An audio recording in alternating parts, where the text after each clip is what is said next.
आणि आज त्याचा निकाल इथे जाहीर करणार आहेत आणि त्यांच्या शुभ हस्ते आणि आमच्या मुळे सरांच्या शुभ हस्ते आपण त्यांचं पारितोषिक वितरण करणार आहोत. तर मी मॅडमना विनंती करते की तुम्ही व्यासपीठावर यावे.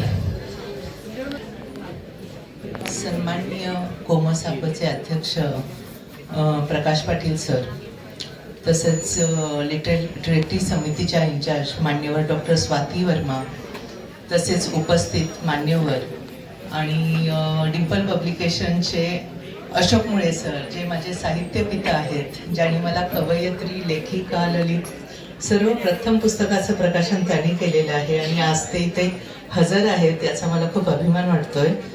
तसेच इथे उपस्थित मान्यवर, आयोजक, स्पर्धक आणि साहित्यप्रेमी श्रोतेगण, मित्रमैत्रिणींनो, सर्वांना नमस्कार.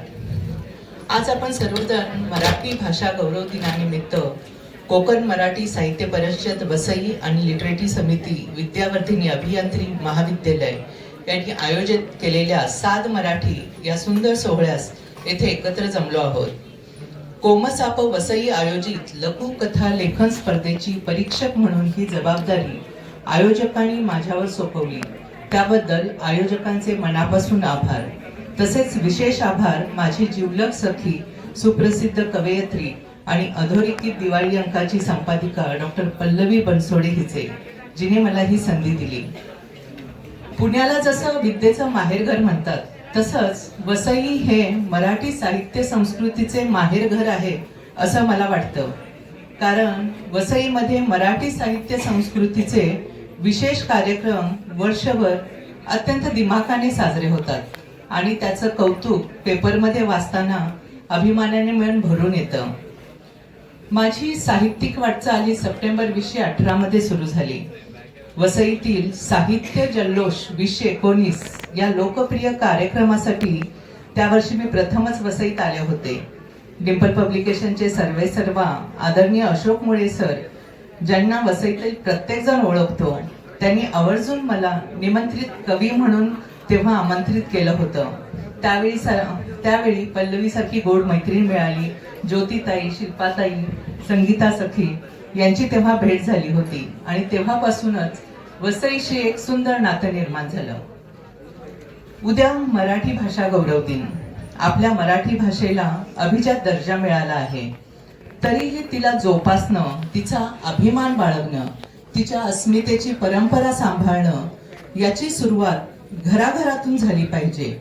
इंग्रजी माध्यम हे व्यवहारासाठी गरजेचं आहे, पण आपली मायबोली अधिक प्रमाणात बोलली जात नाही. घरामध्ये मुलांशी संवाद साधताना सर्रास इंग्रजी शब्दाचा वापर होतो. मुलांच्या कानी मराठी बोल पडले नाही तर त्यांना मराठी बोलणं अवघड जातं. शब्दांचे अर्थ कळत नाहीत. मंडे म्हणजे सोमवार, 1:30 वाजले म्हणजे किती हे त्यांना कळत नाही. मुले शाळेत इंग्लिश बोलायला शिकतातच, पण मराठी त्याचं शिक्षण मात्र घराघरातून झालं पाहिजे. मुलांशी मराठीत बोला, त्यांना शब्द ओळख होऊन अर्थ माहीत होऊ द्या, मग ही मायबोली आपोआप वृद्धिगत होईल आणि तिला घरोघरी अभिजात दर्जा मिळेल असं मला वाटतं. आता आपण स्पर्धेकडे वळूया. कथा स्पर्धा म्हणजे केवळ स्पर्धा नसून ती विचारांची देवाणघेवाण आहे, भावनांची अभिव्यक्ती आहे, सृजनशीलता उत्सव आहे. सर्वप्रथम या स्पर्धेचे उत्कृष्ट आयोजन केल्याबद्दल आयोजकांचे मनपूर्वक अभिनंदन. तसेच सहभागी झालेल्या प्रत्येक स्पर्धकाचे विशेष कौतुक. कारण जिंकणं हे महत्वाचं असलं तरी आपल्या कल्पनाशक्तीला भरारी देणं आणि स्वतःचे विचार धाडसानं मांडणं हे त्याहून मोठं यश आहे. मराठी वाङ्मयात कथा आणि कादंबरी यांना प्रवाही करण्यास 3 माध्यमं वापरली जातात: निवेदन, संवाद आणि स्वगत. यापैकी संवादात्मक भाषा ही सोपी आणि प्रवाही असते, त्यामुळं कथा जिवंत वाटते. बऱ्याच लेखकांनी हे माध्यम वापरलं आहे. तसेच बाकीच्या स्पर्धेतील कथा देखील या 3 माध्यमातूनच लिहिल्या गेल्या आहेत. त्या कथा वाचताना त्यामध्ये कल्पकता, विविधता आणि सामाजिक भान प्रकर्षाने जाणवलं. काही कथांनी मन हेलावलं, तर काहींनी विचार करायला भाग पाडलं, तर काहींनी आशेचा किरण दाखवला. जीवनाकडे पाहण्याचा दृष्टिकोन, जगण्यासाठी केलेली तडजोड, स्त्रीची व्यथा वेदना, पती पत्नीतील प्रेम, ताणतणाव, पिढी पिढीमधील बदल, निसर्गाची व्यथा, असे अनेक आशयाने या कथा रंगवल्या होत्या. कथानकातील वास्तवता आणि भ्रामकता याचा तोल सांभाळून लिहिलेला सकारात्मक दृष्टिकोन वाखाणण्यासारखा जाणवला.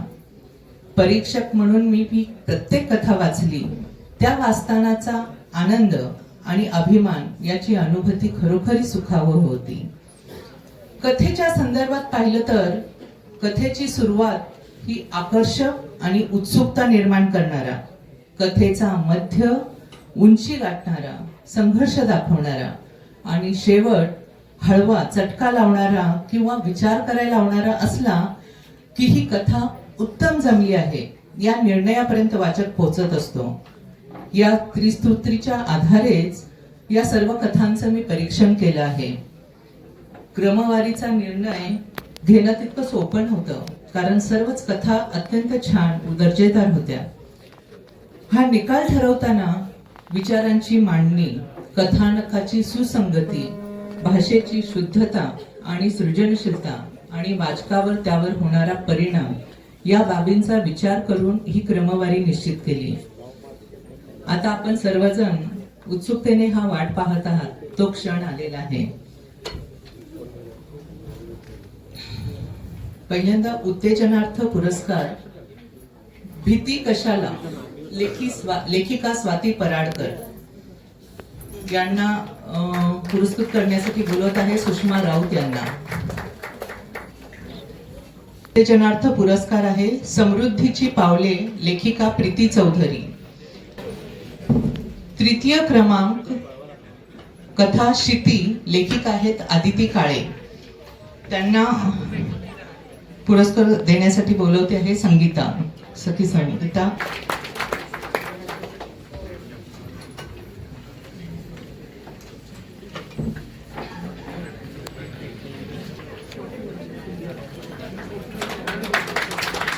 शिंदे, लेखक डॉक्टर कृपाल शिंदे.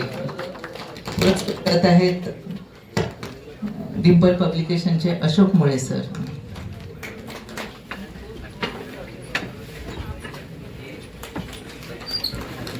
क्रमांक ताडोबाचा वाघोबा, लेखक रमाकांत पाटील.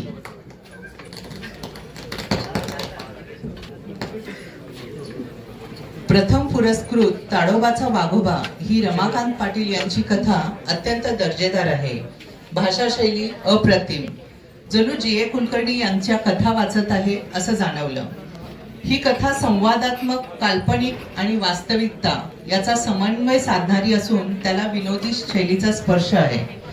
लेखक स्वतः निसर्गप्रेमी असावेत, कारण त्यांनी निसर्ग रंगांना इतक्या सुंदरतेने टिपलं आहे की त्यांच्या लेखणीतून हे इंद्रधनुष्य उमटलं, जे मनाला प्रसन्न केलं.